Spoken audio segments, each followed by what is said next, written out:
Hello, my name is Pointy7 and welcome back to IL2 Battles Stormavuk. And we're not going to be using Pet Wilsons this time, but we're going to be taking a look at the 10 Days of Autumn scripted campaign for the Stalingrad.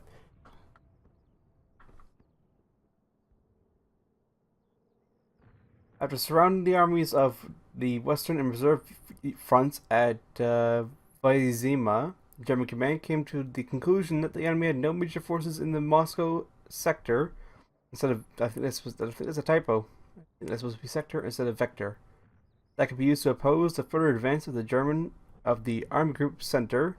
It was decided to turn the units of the 3rd Panzer Group and the 9th Army to the north in the direction of Rhaise and Kalin. On October 14th, the formation of the 3rd Panzer Group of General J. Reinhardt burst into Kalin virtually unopposed and captured the most important bridges over the Volga.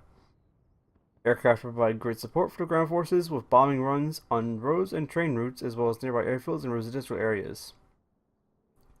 The fires that raged on October 12th resulted in complete loss of control, panic, and mass riots, which made capturing the city easier. Relying on the continued successful advance of German forces towards Torzhok and Vichy Volosky, Volokosh. I have no idea if I'm pronouncing these right, so I'm terribly sorry if you actually speak Russian in the audience and you know how to pronounce these names and you're cringing horribly and terribly. I'm so sorry. The command of the 8th Air Corps made a rather hasty decision to relocate some aircraft units to recently occupied airfields in the area of Kalin. Among them was first group fighter, first wing fighter group 52. If I'm remembering how the German naming system works correctly, first Staffel Group 52 that just arrived on the Eastern Front. I again may be completely wrong, so again this may not be correct. Campaigns in it for normal difficulty. Be sure to pass all checkpoints in succession, especially if you decide to choose expert difficulty. This influences most events that take place during missions. Alright then. Through the rain. This sounds fun.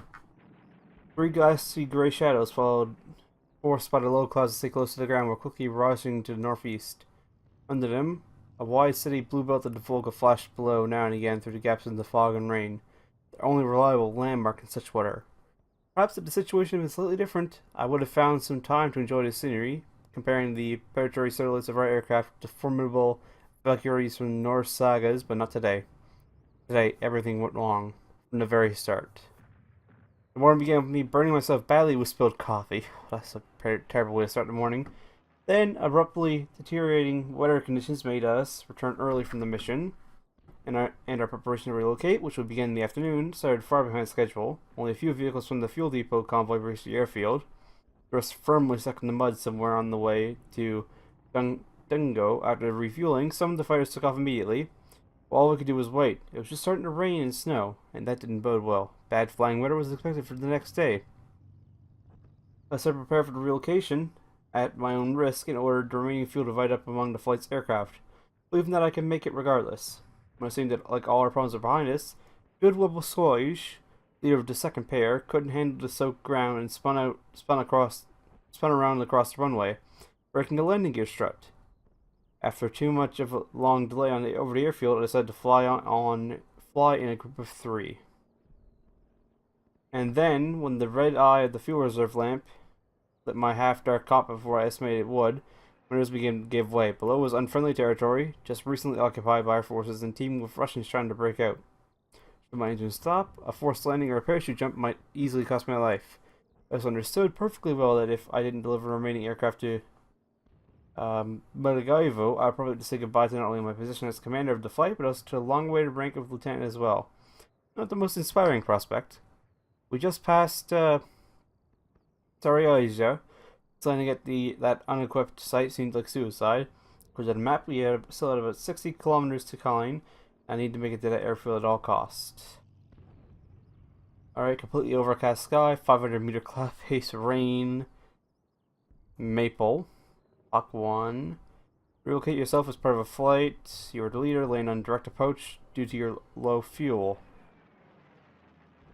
40 liters. Mission starts in the air, follow course 45 along the Volga riverbed to where is shown on your flight map. Alright then. 40 liters of gas. 40 liters of gas. That's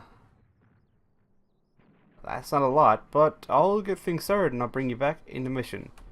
So I'll see you there. Right, everything's all loaded up. Let's get this mission underway. Oh, I can already tell this is going to be fun.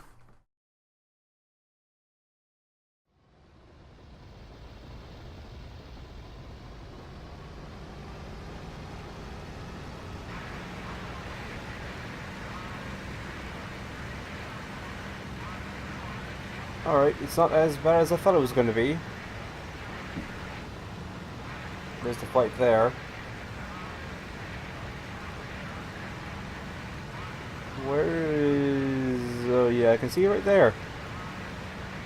Yeah. That's basically on the 0. I'm guessing that's the low fuel light there. So, I will, well, I'll go and fly us along the Volga until we reach the airfield, and then, well, unless the enemy comes along and says, hey, yeah, you're not gonna land, I'll bring you back for the landing. So I'll see you then. Well then, that looks promising ahead. That is either aircraft or ground positions firing at each other.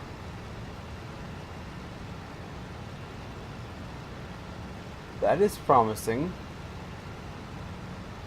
Okay, it looks like they're ground positions firing at each other. Not aircraft. Good. We don't have the gas to tangle with any aircraft today. Not today. That's what I was worried it was going to be, though. Yes, I have turned on the icons, just in order to help seeing, so to help you guys in case, you have trouble seeing. I think those are, like, event trigger things, because there's not actually any things showing up. I don't really see anything on the ground either, shooting.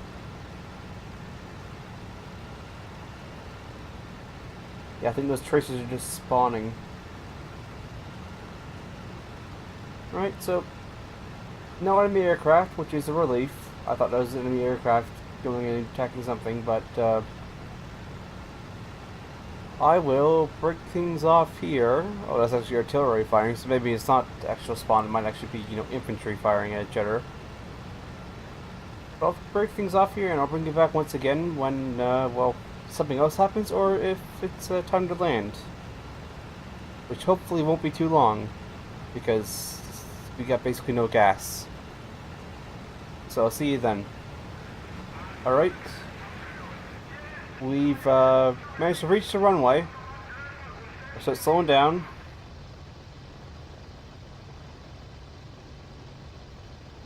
Yep, flaps are coming down. Drop the gear. Is there any indicators for gear? I guess you just have to go off the lights.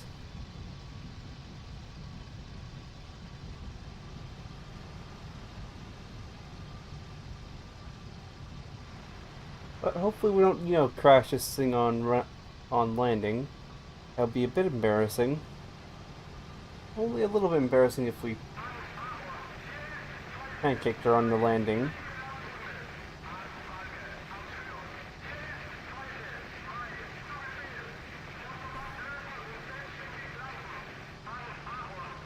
What are we doing for speed? 200.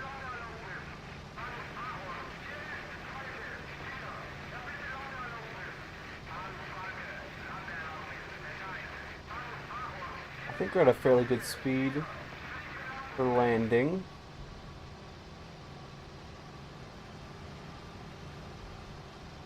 Although we are low.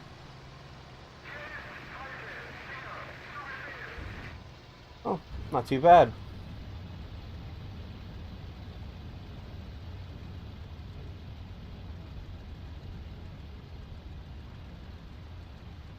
Let's see, oh, there's a JU-52 there.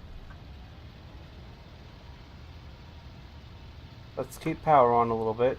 We'll taxi past the JU-52, and then we'll pull in there. Off the runway. I forgot to turn on the landing lights, of course.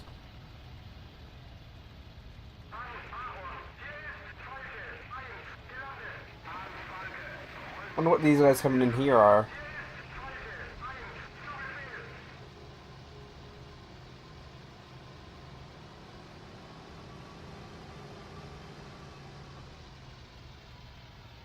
They're friendly. Looks like they're turning blue. But we have made it. So, engine off. Should be the engine turning off now. Yep, engine's turning off. It's left Alt C for canopy.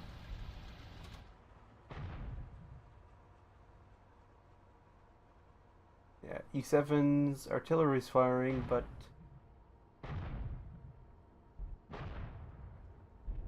why is artillery firing? I'm not sure. But that's the mission complete. Nice and simple. No dogfighting or anything. So if there's a little stat card end thing, I'll bring you back for that. But if not, well, we'll see. Alright, looks like there wasn't. But we do know where our next mission is going to be. It's going to be Shepherds and Sheep. So I'd like to thank you all for watching, and I hope to see you all next time.